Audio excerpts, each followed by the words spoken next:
Oh, hello. Reuben à? Đâm thảm à? Đâm thảm.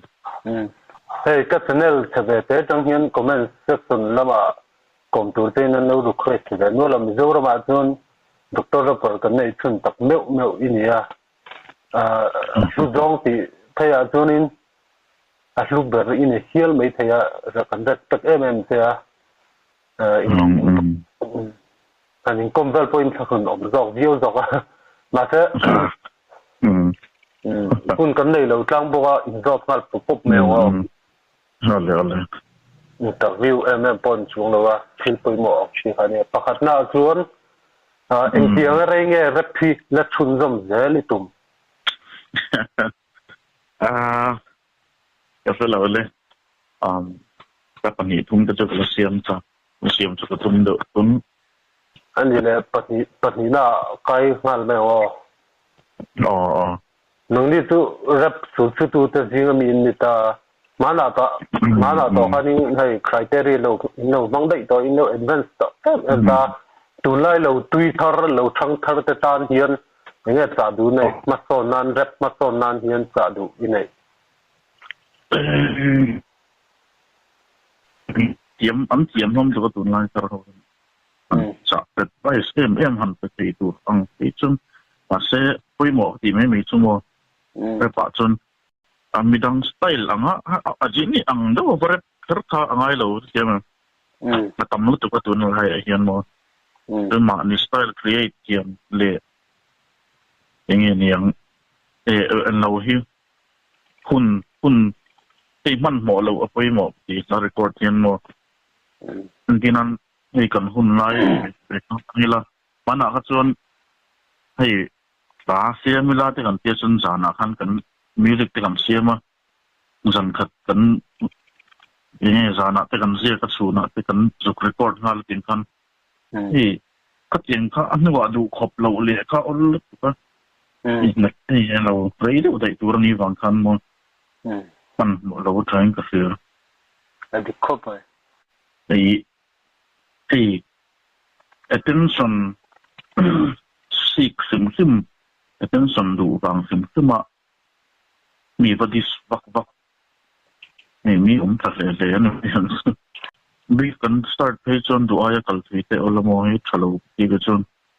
mi va dis vak therlo dar chu athe in rin lo ka chon la sia kim ka top lo ti nan mai sia mi vadis kher kha an lem lo ti nan mo sa thasiam ani ber chu sa thasiam tum di khop ani le pathum na chuan bel repi indirna tlak ti nge individual taka hai mania injiri hlawk tlak ti zo independence taka mania injiri hlawk tlak ti da zo ka ti englo lampang ka ti an kal du ni chuan tha tuna ta ti chuan mizorama thom ho te chu ten in bel thin atanga hei ati fa chuan ti ram englo chho khan ni ta thalo to ka le ka la po ya ma se khan an ma ni skill enhancement khan babel tum tar kha mai chuang selo a khop bai than na thatap ni ani ra palina chuan mizoram hip hop peng thang hai hip hop peng thang atong hian lam te beatbox te graffiti te graphic designing te tiang zong kha ông ta rất là bộ lâu nay ta sung ta sẽ cắt tiếng rong element rong ao hanin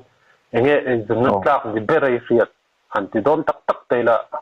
dừng na nước lạc từ hip hop của chu cả han các hồ gì ngọ cho nên nó rap te DJing te mo chọn graffiti le lo hang hoa ka chon rap he chu man thei barang như đó giá nhiều bị cả đằng này cứ boy club đi boy in the boy cũng chỉ mà sẽ thì zon nan tak chian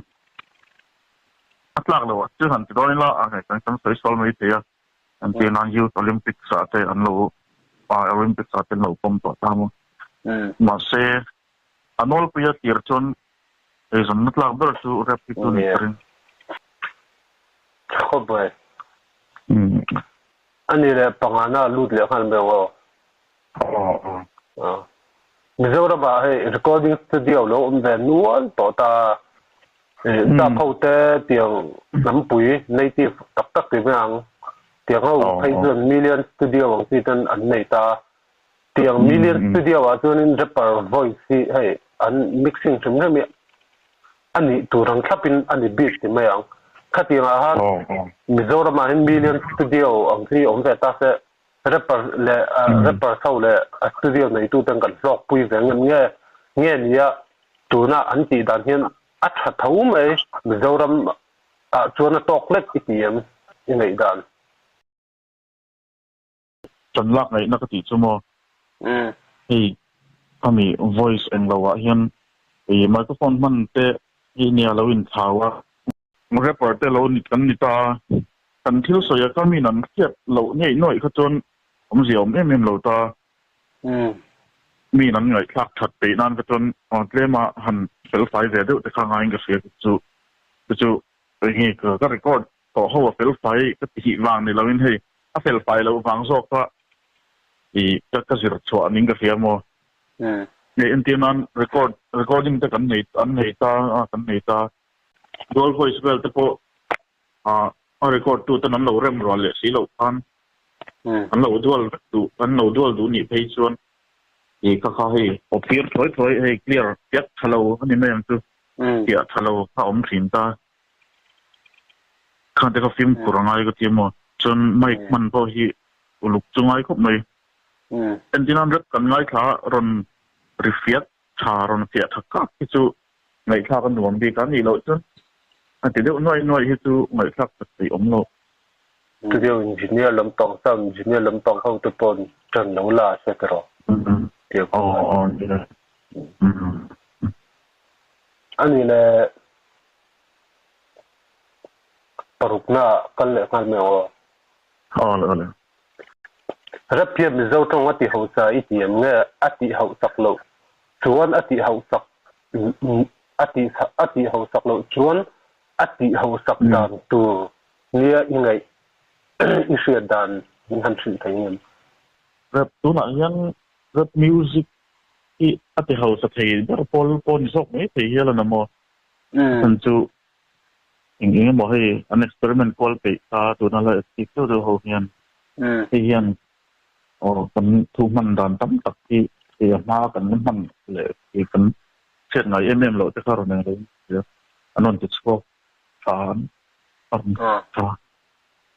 วัดขายกับเสียก็จริงแล้วมาจนโมเรปิจุนี่แล้วทุกท่าเดียวอันโดนเพราะว่าอามาเราจะดูที่ตัวข้างไงโดนนั่นตัวมีเราต้องกันเทียบกับอะไรโดนนี่ดูใช่ดันก็หาส่วนนายหูจวนตรงที่เขาสักกันตุ่มลุตุกนั่นแหละที่คาร์เกจกันตุ่มลุตุกหน้าพันที่อินมิลเจ้าเราพระอมเททูอิงกเสียมั้งก็จะฟิล์มกดจุงไอเวทูที่นั่นไม่ยังไงกันเป็นของที่มาหลักกันเรียบปากคันที่ยังไงหีน่ะอังหลังน้ำดิกนั่นละมาปั๊มหำกติตาถ้าตั้งไงตัวเลือดเลยยังเขามีข้าวตุกเราเลยตาเสียตัวก็ใส่ตองขั้นต่างให้กันลูกไม้เราว่ากันเรากันเรคคอร์ดิ้งคำพันธ์กันเราลูกไม้เราว่าให้กันติดวัดสินตากันเสียวัดกันเรคคอร์ดกันเสียตาถ้าให้ดิกนั่นละมาปั๊มหำตีตักข้ากับว่าดูขบเละจ้ากับว่าดูเละแต่เราชาก็ติเละแต่เราเนี่ยตัวมั้งให้ปั๊มหำก็จู่ที่ถ้าเราเองเขามีเองเราล้ำต่างสวยนั้นอังคารนี่ตาดิกนั่นละหมากันทำให้ที่เราเครียดก็ตุ่มลุตุกนั่นละหมากันเต็มส่วนอะไรนี่เขาก็ cross เดี๋ยวเล็กยิ่งกระเสียใจมากปีกันเสียงก็ตั้งไหนตัวสวดเสียไม่หาย example ก็เป็นไม่นิดตัวอีเอามันแบบยิ่งกระเสียที่ต้องกำทาร์เลยอย่างเงี้ยบอกเสียดานทาร์กันไงตัวลุตุกอันนี้เนี่ยอีกครั้งเขาครบไหมอันที่ครบไหมหลงไว้ทัตุจะปอกเงี้ยไม่ติดต่ออีสายเด็กไทยครบไหม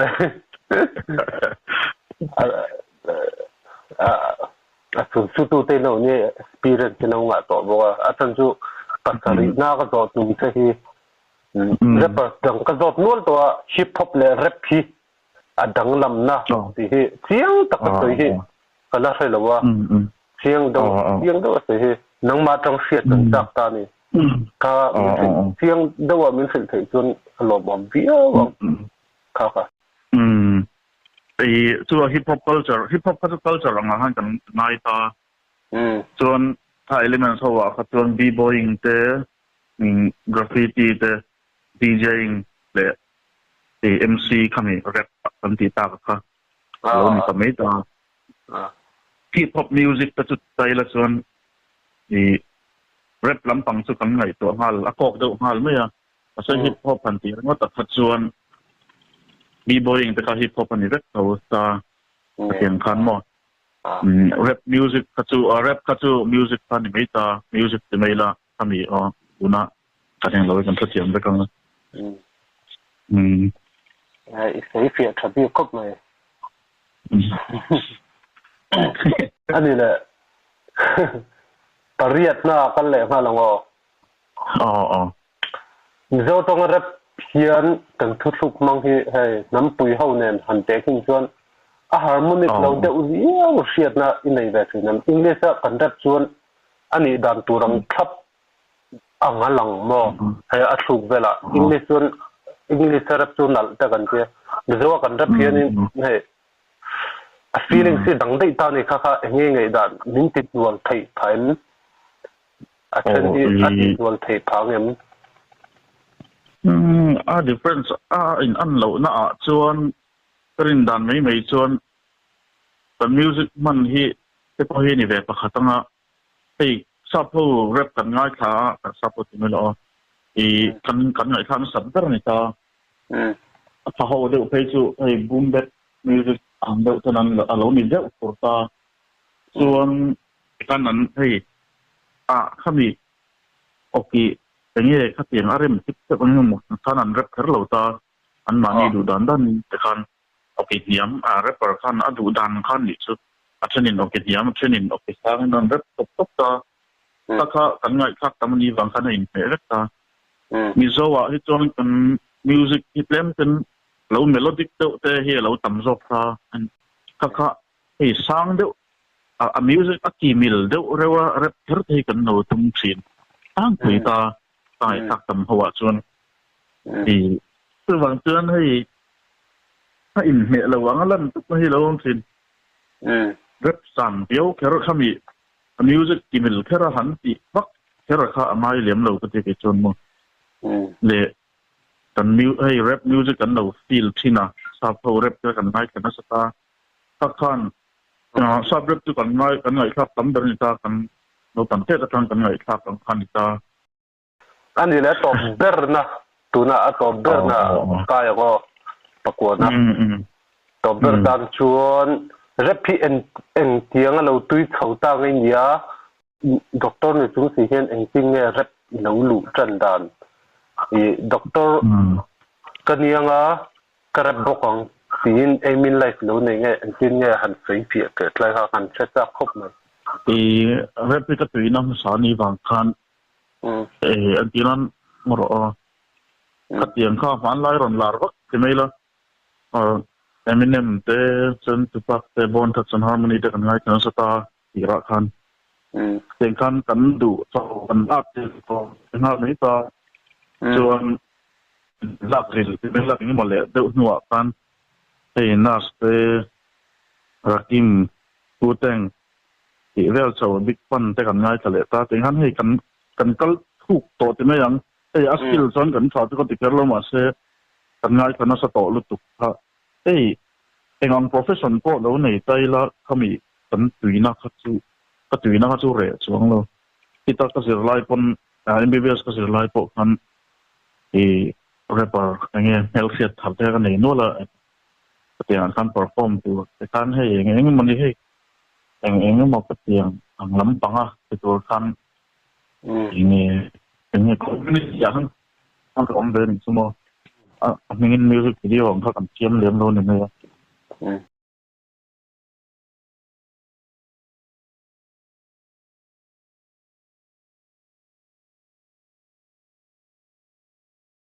hey mizo English therapy apoi na evem zoom chung na ma se mizo hian han rep sak tai la mizo trong hi nam dang hian an lo ngai sang len tai thei ngen ti hi hey liberal thinking deuh hian han ngai tu tai la liberal deuh hian in nam dang ho hian mizo hi an lo ngai san pha zok ngan ti kha thil de thei an ni shem ta sẽ chia lâu năm đằng influence tu cái này năm đằng vậy lâu tu chuan năm đằng bên cái sĩ gian tu chuan lệ năm đằng đi vợ thế hắn tiếng vậy lâu năm đằng vậy impress tu chuan nó nhỉ cái chung English thấu hi chu ngay cái phía cái chuan năm đằng các cần năm đằng impress các cần aim impress mới là cái tiếng anh lâu các cần aim mình chuan moก็น้ำดังก็จนมิวสิกกันนั่นแหละตู้กันนั่นแหละอันเปรี้ยงตอนตาปัสเซติงเงกันไรมาคันก็มีทิลเงกันอีนักสัตว์ว่าค่ะเอ็งมาเงเอาหมอยนักค่ะอะไรหมอยนักค่ะอันเอ็งเราพอดอนเราจ้ามั้งกันสวยตัวมาค่ะอันพอดอนสูงสิเราก็ต้องก็สูงตักค่ะเนี่ยเอาหมอยนักคันเราช่วยพลังเราช่วยพลังเนี่ยจู่ตักจู่กับ main point ก็เราใส่ลูกองจู่ตาตักจู่นี่ก็เราจะทำจู่ English therapy มุสิกเราใส่ใช่ไหมมิเจ้ากันนี่ทั้งEnglish กันรักปนกันเตียเนี่ยกันนี่ทั้งEnglish กันรักปนมิเจ้ากันนี่ทั้งกันเทียมเสียค่ะเทียมมาเพียงกัน English กันวารับช่วงเอ่อ national level พวกของใครไทย international level พวกดูช่วงของใครไทยอ่ะมิเจ้ามินติดนี่ขจอกได้จู่เนี่ยฟินอะไรอ่ะค่ะที่กระโดดเนี่ยส่วนนี้อีหุ่นมินเปียกกระโดดลุดตุกนักกินอ่ะequipment แต่พอก็ในฉลองตุกใช่พอเจจังตักกินกันเล่นกอมทองชูเรมิตีเดลิโน่แล้วแต่เนี่ยฉลองตุกที่เยอะสุดก็แล้วก็มีอีกชั้นมีห้องก็แล้วนะฉลองตุกกระโดดลุดตุกเดี๋ยวแต่มาตัวโน้นแต่กระโดดสวยเลยลูกกระโดดสวยเลยสวยเดี๋ยวเรามาอันเราลักเรานั่นEnglish ก็จะก็เต็งกันติดตามมาเรปเปอร์ขับบีกอันนี้นะครับเอาว่าจวงเราสุดยอดมันมิจฉาว่าถ้าเดี๋ยวว่าเรปเปอร์ค่ะ English เรปเขียนหนึ่งกันนั่นไปหมดนะจูมิจฉาว่าส่วนไอ้อังเร่งปฏินั่นนี่จูโม่ชอบค่ะส่วนมาเสน้ำดังเอ็นเราตักตัวส่วนน้ำดังเฮลเซียตักนี่ตัวส่วน English เรปจูง่ายกับเดียวมิจฉาส่วนอาหารเด็กไม่ถึงมิจฉาสั่งตักส่วนมั้งตัวมันนั่งก็เยอะไปที่เสียดอนชีโร่ตัวเนี่ยเราตรงEnglish สักพักรู้มอเรปเขียนเราบางท่านมิจฉาต้องเรปเขียนเรื่องคนอีกาเสเรปเขียนเราที่น่าปนิสวงเราเรปมิจฉาเรปถ้าเรปปนิสเท่ามิจฉาว่าเรปเขียนเดียวส่วนเรปถ้าเรปที่ไม่ละถ้าเสน่ะก็ตัวง่ายก็ตัวสุดขั้นไม่ต่อนับพิบูลเขาส่วนเราก็ส่วนโมตบเราก็สวยเลยตัวสังเกตกันน้ำมันที่นั่นเราที่เราอันตัวเฮียนเรปเปอร์อาร์ดีคิโมตัวนั้นเฮียนอาการเช่นเสือฟางินเช่นเซลล์เฮียนน้ำเมกจู่อันเฮมมันนี่ล็อกพวกนั้นเฮมโมจะมาบอกว่าเราต้องใจปุย3 3นาทีitu jadi kalau 3 เดือนเนี่ยกันต้องใจปุย3 3วันเนี่ยกันจะเปิดในทุนในเสียทุนนี่ตัวที่พ้นกับกันแต่มันนะกันน่าจะพ้นกับช่วยแต่จักมันนะบอกเนี่ยก็เสียปุยต้องใจปุยไงนะจะตักจะตัวนี้ถ้ากันเสียยังไงเสียตัวเดินเนี่ยเคยเป็นดูเตะอีนั่นเองในช่วงเราอันนี้แหละคุณรู้ตักมันแต่ก็วางเงินก็ล้มรู้ตุกแกอะไรก็เลยเจ้าตอนนี้อะไรมุตุยงอะไรมุตุยเลยข้าสงฆ์นี่ด็อกเตอร์ริวเป็นนักกรมนะสูสวยข้าปุยหมอล้มครบไหมจูนินเฮ้ยแกอุปกรณ์ที่อัดเชลล้มรู้ตัวมั้งก็เขาสารรู้ตัว equipment a thathuna chuanin du takin mi po chiang mang khengin kan kom fia deun ke equipment a chiat em awangin trong te polo fi lo theya khatianga khan khong takin mi lo hrethiam hram don ne kin thim lo tak zata ne ke po amai ro chu Mizoram rap ba kan lut hip hop kan lut ta ro ma son nan karon in thatho vea biron support hram ka channel lo subscribe lo share hram turin thlir tu te karon ngen cheu ni peace